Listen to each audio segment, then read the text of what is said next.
My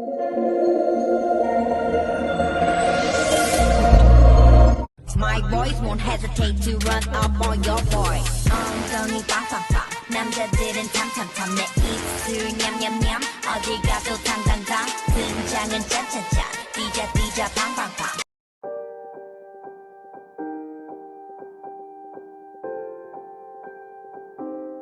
Jika dilihat dari prospek sejarah, pada awalnya majoriti penduduk di Asia Tenggara menganut agama Hindu dan Buddha. Setelah kedatangan pedagang-pedagang dari Arab, China dan India, maka berlakulah kemasukan agama Islam ke Asia Tenggara.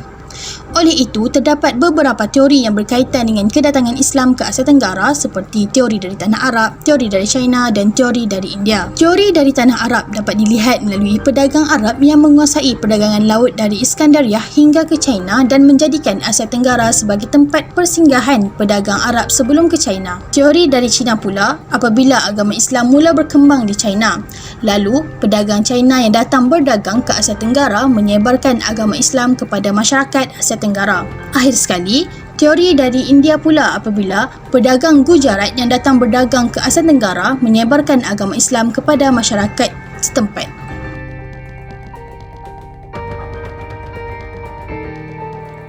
Bagi teori awal kedatangan Islam di Filipina dapat dilihat pada tahun 1380 iaitu melalui kedatangan seorang Muslim yang bernama Tuan Masyaika yang mana telah memperkenalkan agama Islam di wilayah Sulu. Selain itu, bagi teori Arab pula menerangkan Islam muncul di Filipina pada pertengahan abad ke-14 menerusi ulama Arab yang bernama Karimul Maktum di mana beliau telah menyebarkan agama Islam di wilayah Sulu. Manakala pada tahun 1450 pula Syarif Abu Bakar merupakan orang Arab kedua yang membawa Islam ke Sulu dan dapat dilihat kejayaannya apabila beliau berjaya mengislamkan orang Buranu Sulu yang merupakan salah satu suku gunung yang terdapat di Filipina. Dari segi perkembangan pula dapat dilihat apabila agama Islam telah diterima dengan baik oleh penduduk tempatan. Perkembangan Islam di Filipina dapat dilihat menerusi aspek politik di mana terdapat beberapa golongan raja berjaya diislamkan oleh para pedagang Islam. Sebagai contoh, di wilayah Mindanao terdapat seorang raja dikenali sebagai Kabusuan Maguindanao atau juga dikenali sebagai Muhammad Kabusuan yang mana telah berjaya menyebar dan memperkasakan agama Islam di wilayah Mindanao. Dalam hal ini, pengaruh Islam dapat dilihat menerusi pengenalan sistem undang-undang yang diambil dari hukum Islam seperti Maguindanao Code of Law yang menjadi teras undang-undang ketika itu. Namun demikian, perkembangan Islam tergugat setelah kehadiran Sepanyol hingga menyebabkan penguasaan dari segi politik, ekonomi dan sosial berjaya dimiliki oleh pihak Sepanyol. Perkara ini dapat dilihat apabila Sepanyol telah menguasai bahagian utara Filipina selain itu ingin menguasai bahagian selatan Filipina yang rata-rata penduduknya beragama Islam ketika itu. Kesannya berlaku beberapa pertempuran antara pihak Sepanyol dengan kerajaan Islam hingga menyebabkan kerajaan Islam Filipina seperti Kesultanan Sulu berjaya ditakluk pada tahun 1876 Masihi. Setelah penguasaan tersebut telah menyebabkan berlakunya konflik apabila terdapat pertembungan antara agama Islam dan Kristian yang dibawa oleh Sepanyol. Disebabkan itu, pihak Sepanyol telah memberi gelaran buruk kepada penduduk Islam Filipina seperti gelaran Moro yang bererti jahat, buta dan tidak bertuhan.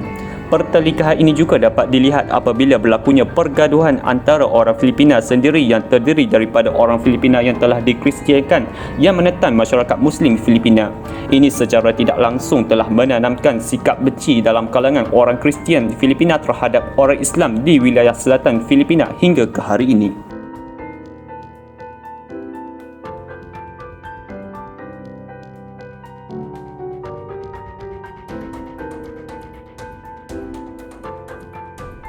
Bagi teori kehadiran Islam di Indochina dapat dilihat menerusi beberapa wilayahnya seperti di Vietnam. Bagi sejarah awal Islam dapat dilihat apabila pedagang Islam telah singgah di pelabuhan kerajaan Champa ketika dalam perjalanan ke China. Bukti arkeologi pertama penyebaran Islam berasal dari kertas Cina yang berasal dari dinasti Song yang menunjukkan bahawa Champa telah mengenali Islam pada akhir abad ke-10 dan pada awal abad ke-11. Manakala kemunculan Islam di Kemboja pula tidak boleh dipisahkan dengan datangnya orang Champa Champa di Kemboja. Hal ini kerana orang Champa yang sudah beragama Islam di negara asal iaitu Vietnam Tengah telah membawa agama Islam ke Kemboja.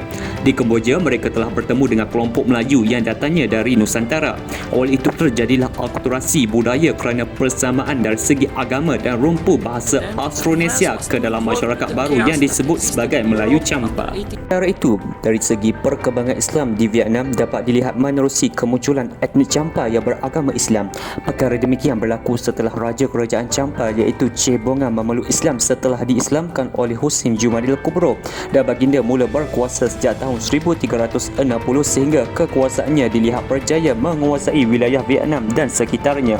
Dan pada itu ketika di bawah penguasaan Kerajaan Champa, Islam dapat dilihat perkembangannya apabila masjid-masjid mula dibina dan dilihat sehingga kini terdapat sebanyak 40 buah masjid serta 22 buah surau berjaya dibina di Vietnam. Dan ini menunjukkan bahawa agama Islam pernah berkembang di wilayah tersebut walaupun pada akhirnya tumbang setelah dikuasai oleh Kerajaan Dabiel. Setelah etnik Champa ditakluk oleh Kerajaan Vietnam, mereka telah melarikan diri ke kawasan sekitarnya dan salah satunya adalah di Kemboja. Namun, perkembangan Islam di Kemboja disambut baik oleh pemerintah dan rakyat tempatan sehingga menyebabkan mereka mempunyai kawasan penempatan yang tersendiri, dan bagi mereka yang memeluk Islam di Kemboja, kelompok tersebut dikenali sebagai Khmer Islam. Selain itu, perkembangan Islam di Kemboja juga dapat dilihat menerusi pembinaan madrasah. Selain terdapat juga golongan Muslim etnik Cham yang dilantik oleh Raja Kemboja sebagai pegawai istana seperti yang dilakukan oleh Raja Ang Duong.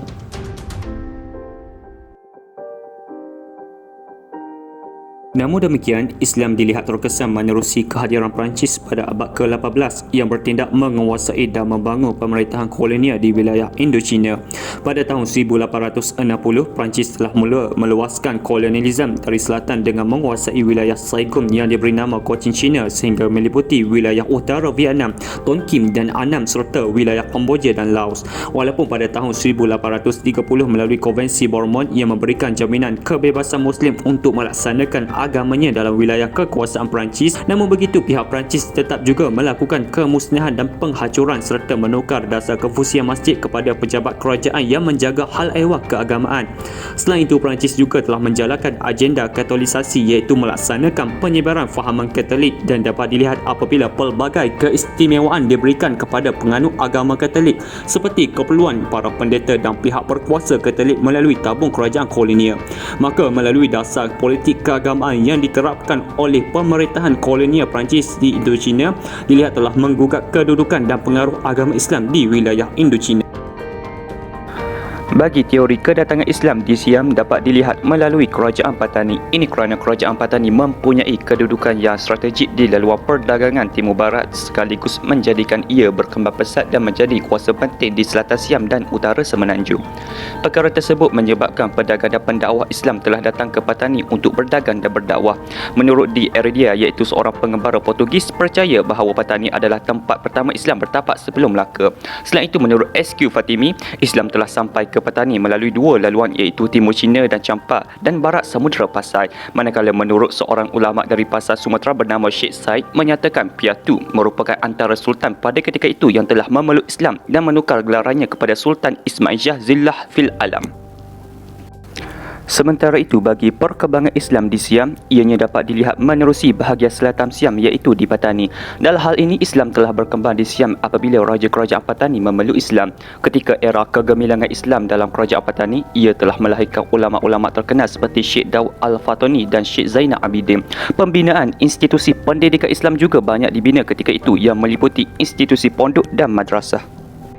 Namun demikian, perkembangan Islam di Patani tergugat apabila diserang oleh Siam. Patani telah menjadi salah sebuah wilayah di bawah kekuasaan Siam. Seperti yang sedia maklum, Siam tidak dijajah oleh kuasa barat dan negara-negara besar yang lain. Oleh itu, Patani telah diserang oleh Siam apabila pergabungan antara Kelantan dan Terengganu berlaku.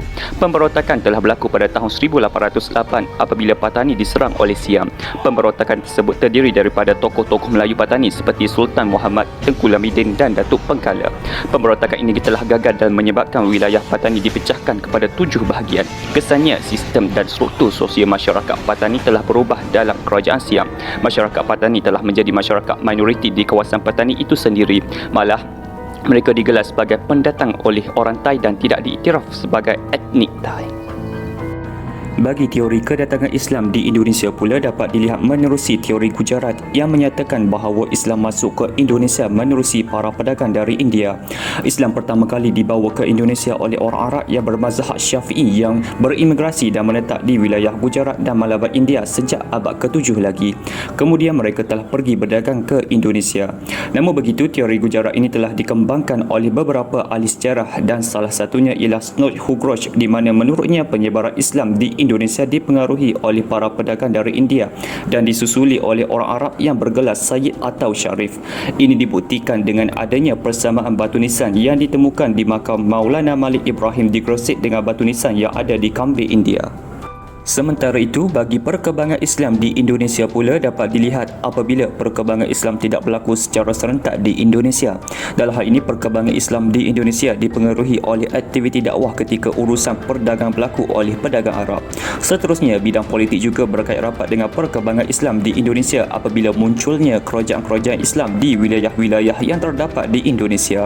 Antara kemunculan kerajaan tersebut seperti Kerajaan Samudra Pasai, Kerajaan Aceh, Kerajaan Kampar, Kerajaan Demak dan Kerajaan Mataram. Perkara ini menyebabkan agama Islam telah menjadi agama majoriti di Indonesia. Namun demikian, pada abad ke-19, Islam di Indonesia telah merosot apabila berlakunya campur tangan politik oleh kuasa barat. Perkara ini dapat dibuktikan menerusi ekonomi yang dilihat semakin merosot apabila pusat-pusat ekonomi yang pernah berkembang ketika tempoh kejayaan Islam musnah. Hal ini disebabkan kerana pemerintah Hindia Belanda telah merampas kuasa politik dan ekonomi di Indonesia. Dalam pada itu telah berlaku beberapa peperangan seperti Perang Padri, iaitu perang yang melibatkan Imam Bonjol yang dibantu oleh para ulama untuk membanteras aktiviti yang bertentangan dengan Islam. Selain itu, Perang Diponegoro juga tercetus di Jawa apabila budaya Belanda bertentangan dengan Kesultanan Yogyakarta. Terdapat juga penentangan yang berlaku di beberapa daerah Indonesia yang lain seperti Perang Aceh, Perang Banjar, Perang Banten dan sebagainya. Penentangan ini berlaku kerana kezaliman dan ketidakadilan koloni barat terhadap Islam. Walaupun penentangan ini sering berakhir dengan kekalahan, namun peranan politik ulama menjadi pengajaran kepada umat Islam Indonesia untuk bersatu atas nama Islam. Bagi teori kedatangan Islam di Myanmar atau dahulu dikenali sebagai Burma dapat dilihat menerusi wilayah Pagar dan Arakan. Menurut teori Arab menyatakan bahawa kehadiran Islam di Burma adalah melalui aktiviti perdagangan yang terdiri daripada orang Arab yang datang berdagang pada abad ke-7. Dalam hal ini, majoriti orang Islam yang tiba di Burma adalah saudagar yang kemudiannya telah menetap dan berkahwin dengan wanita tempatan, seterusnya telah membina penempatan Islam di Burma. Sementara itu, perkembangan Islam di Myanmar terselah apabila Raja Arakan ketika itu yakni Naramiklan telah meminta bantuan tentera Islam dalam membantunya untuk menentang kerajaan Ava yang dilihat menguasai wilayah Arakan sebelum ini. Setelah kejayaan menguasai semula wilayah Arakan, Naramiklan telah menubuhkan pusat pemerintahan baru yang dikenali sebagai Merayu, dan dari situ juga dapat dilihat apabila tentera-tentera Islam telah membentuk komuniti Islam di Merayu dan sebagai lambang kepada kewujudan Islam, maka sebuah masjid yang dikenali sebagai Masjid Shandikan berjaya dibina dan dapat dilihat apabila masjid tersebut merupakan masjid tertua di Myanmar hingga tahun 1940. Perkembangan Islam juga terselah menerusi aspek ekonomi apabila di sepanjang pesisiran pantai Myanmar berlakunya aktiviti perdagangan yang pesat di mana majoritinya adalah dijalankan oleh para pedagang Islam. Namun demikian, setelah kehadiran British, mereka telah memasukkan orang Islam dari benua kecil India hingga menyebabkan kedudukan orang Islam semakin kompleks kerana menggabungkan dua kelompok Islam, iaitu orang Islam yang sedia ada bersama dengan kehadiran orang Islam yang dibawa oleh British. Ketika zaman penjajahan British, orang Rohingya diklasifikasikan sebagai Indo-Burma. Namun setelah Myanmar mencapai kemerdekaan, mereka dikategorikan bukan warga negara kerana mereka dianggap orang asing yang dibawa masuk oleh British. Selain itu, terdapat kewujudan penempatan tentera di wilayah Arakan di mana mereka menambah bilangan pegawai tertinggi tentera berketurunan bukan Rohingya. Hal demikian menyebabkan berlakunya kes-kes penindasan termasuk merampas harta benda milik orang Rohingya seperti rumah dan tanah. Di samping itu, pertelikahan turut berlaku pada sekitar tahun 1860 dan seterusnya pada era Perang Dunia Kedua, iaitu ketegangan membabitkan kumpulan etnik yang berpunca daripada perasaan tidak puas hati terhadap etnik Rohingya yang dianggap sebagai bukan orang Myanmar.